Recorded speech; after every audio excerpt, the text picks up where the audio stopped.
자, 또 시작할게요. 교과서 130쪽을 펴시면 됩니다. 130쪽. 거기에 뭔 내용이 나냐면 핵심 개념 이런 말이 나오죠. 핵심 개념 이런 말이 나오니까 거기를 좀 보시면 됩니다. 자, 써가면서 할게요. 등속운동은 뭐가 등속운동입니까? 속력이 어떻게 한 거예요? 같은 거죠. 속력 일정 이러면 등속운동 이래 되고요. 속력이 일정하게 증가한다. 그러면 이거 우리 교과서는 이 자연낙하 운동 이렇게 붙여놨어요. 또는 정확히 하면 이거는 일정하게니까 등가속도 운동 그래야 맞습니다. 근데 우리 교과서는 주제가 자연낙하 운동 했으니까 자연낙하 운동 이렇게 붙입시다. 어, 일, 어, 똑같은 그 다음 두 번째에서 에너지하고 상반 같은 개념인데 전환할 수 있다. 그러면 1 이래 붙이고요. 에너지는 두 개가 있죠. 두 개가 있는데 뭐가 있습니까? 뭐와 뭐가 있습니까? 중력에 의한 위치 에너지 이걸 중력 위치 에너지 이렇게 붙이고요. 이거는 운동 에너지 이렇게 붙이겠죠. 이 뭐라 그래야 됩니까? 역학 에너지 이거는 뭐 에너지 역학 에너지 또는 위치 에너지 아니 틀렸네요. 운동 에너지라고 그럽시다. 이거는 역학 에너지란 말보다는 운동 에너지 이거죠.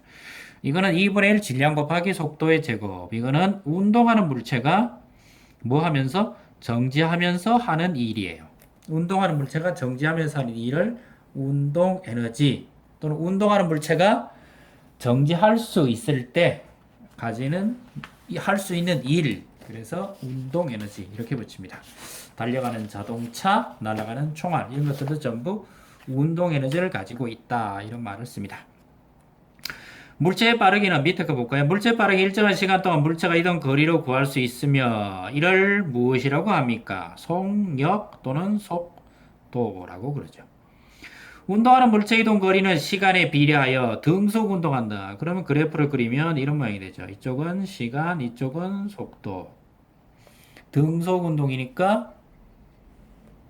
운동이니까 이게 어떤 모양이 돼요? 이런 모양이 되죠. 그러면 시간 곱하기 면적 그러면 사각형 맞죠.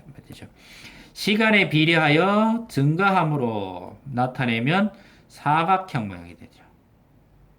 또는 사각형 그래도 괜찮겠죠? 뭐 사각형 맞나요? 시간 곱하기 속력 또는 속도. 물체가 중력만을 받아 자유로 아래로 떨어지는 운동을 자유낙하 이렇게 부르죠. 자유낙하 운동 이렇게 부르죠. 지구에서 물체가 자유낙하할 때 물체의 크기나 모양 또는 질량 이렇게 붙일까요? 관계없이 속력은 1초마다 약 9.8m씩 증가합니다. 물체에 힘을 작용하여 힘의 방향을 이동시킬 때 무엇을 했다라고 그럽니까? 일을 했다라고 그럽니다. 물체가 일을 할 수 있는 능력을 뭐라 그럽니까? 에너지 이렇게 붙입니다. 물체에 힘을 줘 위로 들어올리면 중력에 대해 한 일의 양만큼 중력에 의한 뭐가 증가합니까? 위치 에너지가 증가합니다. 운동 에너지는 물체의 질량과 속력의 제곱에 각각 비례합니다. 그래서 2분의 1 질량 속도의 제곱 이렇게 나타나는 것이 운동 에너지다. 이렇게 붙이죠. 자, 다음 볼까요? 여기는 제가 홀수 번호만 풀어주겠습니다. 홀수 번호 1번. 그래프는 이렇게 돼 있죠. 그래프는 직선상에 운동하는 어떤 물체 이동 거리를 시간에 따라 나타낸 것이다. 속력입니다. 이거는 기울기라 그랬으니까 시간분의 거리 하면 되죠. 그래서 딱 맞아 떨어지는 데가 어딥니까? 여기가 맞아 떨어지나요? 그러면 1대 15. 속력은 얼마예요? 15m 초. 이래 되겠죠. 2번 빼고요. 3번. 이 그림을 가만히 보면 가운데를 보면 운동 방향이 이쪽이고 10cm입니다. 그럼 이건 뭡니까? 10, 10, 10, 10. 이 등속 운동을 했어요. 등속 운동이라는 얘기는 속력이 항상 일정한 이야기입니다. 시간에 관계없이 일정합니까? 맞습니다. 이동거리는 시간에 관계없이, 이동거리는 시간에 관계없이 이동합니까? 뭔 말이에요? 속력은 시간에 관계없이 일정합니까? 요게 맞겠네요. 등속 운동은 제가 그랬죠. 힘이 뭐 하는 거예요? 0인 운동이죠. 힘이 0인 운동은 두 가지를 했죠. 힘이 0이거나 합력이 0이거나 또는 이거 관성 운동 이렇게 붙였죠. 속력은 일정한 방향이 변한다. 방향은 못 변한다 그랬죠, 제가. 물체 일정한 크기의 힘이 계속 작용하면 그럼 속력이 빨라져야 되죠. 시간 이동 거리 그래프의 모양은 시간축의 나란한 직선 모양이 된다. 시간 이동 거리 그래프, 시간 이동 거리 그래프. 이거는 나란한 게 아니고요. 시간하고 거리 모양이 되면 속력하고는 다른 거예요. 그럼 모양이 어떤 모양이 됩니까? 이런 모양이 돼야 되죠. 그래서 4번도 틀렸고 답이 1번만 하시면 됩니다. 그 다음 5번 문제 볼까요? 자연학과 운동을 설명하는 내용으로 옳은 것을 보기에서 모두 골라라. 자연학과 운동은 속력이 일정하게 증가합니까? 맞습니까? 질량이 클수록 속력은 빠르게 증가합니까? 질량과 관계가 없습니다. 물체 운동 방향 같은 방향으로 중력이 작용합니까? 맞습니다. 그래서 기억과 티귿이죠. 답 몇 번 있는지 골라보시고요. 자, 한 페이지 넘기십시다. 제가 홀수만 풀어준다 그랬죠. 자, 넘깁시다. 그 다음 몇 번이에요? 7번. 중력에 의한 위치 에너지가 1로 전환되는 경우에 예를 두 가지 써보자. 중력에 의한 위치 에너지가 1로 전환된다. 중력 위치 에너지가 1로 전환된다. 이게 뭐가 있습니까? 말뚝박기 또는 댐이라는 게 있습니다. 댐, 수력발전소에는 물을 가둬놨다가 물을 가두면 수면의 높이가 높아지겠죠. 그때 제일 위에 있는 물이 떨어지면서 뭘 합니까? 이 일을 하게 되죠. 댐. 댐에서 뭘 발전해요? 수력 발전을 하죠. 중력의 위치는 1로 전환되어 있습니다. 말뚝박기. 말뚝 박는 거는 공사장에서 쓰는데 우리 교과서에 그림이 살짝 있을 거예요. 교과서 그림이 어떤 겁니까? 말뚝박기. 이런 그림이에요. 이런 그림. 요즘은 잘 쓰는지 모르겠어요. 요즘도 가끔 씁니다. 도심에서는 이걸 못 씁니다. 탕탕 소리가 심해가지고. 하지만 도심이 아닌 다른 지역에서는 이거 자주 사용을 합니다. 그 다음 또 어떤 게 있습니까? 엘리베이터. 엘리베이터에 뭐가 있습니까? 엘리베이터는 반대쪽에 균형추라는 게 있습니다. 균형추라는 게 있어요. 그 뭡니까? 반대쪽 균형추. 혹시 엘리베이터 줄이 떨어지면 엘리베이터는 멈춰 서게 되어 있습니다. 그럴 때 잡아주는 것을 균형추 그러는데 사람이 올라가면 엘리베이터는 밑으로 내려와 있고요. 똑같습니다. 그러니까 사람이 우리 아파트가 뭐 30층이라 그럽시다. 그럼 내가 30층에 올라가면 균형추는 밑에 와 있습니다. 왜요? 혹시 줄이 떨어지면 엘리베이터는 떨어지겠죠. 그 떨어질 때 균형추가 움직여서 더 이상 떨어지지 않게끔 만들어주는 게 균형추입니다. 사람이 1층에 있습니다. 그럼 균형추는 어디에 가 있습니까? 제일 위층에 가 있습니다. 왜요? 그것이 내려오면서 사람은 위로 올라가게 되겠죠. 그래서 균형추 그럽니다. 중력 위치 에너지를 1로 전환해서 써먹는 경우입니다.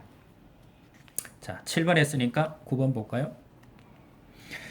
다음은 그림은 추를 낙하시켜 나무 토막을 밀어내리는 실험 장치를 나타낸 것이다. 뭐 탕탕 치겠네요. 추의 질량과 낙하거리가 이거는 mgh 이런 얘기입니다. g는 상수니까 배고요. 질량이 3배, h가 3배. 그럼 합이 얼마 돼요? 9배. 계산 한번 해보시고요. 몇 번에 있는지 한번 보시고요. 그 다음 옆으로 쭉 가면 몇 번에 있습니까? 11번.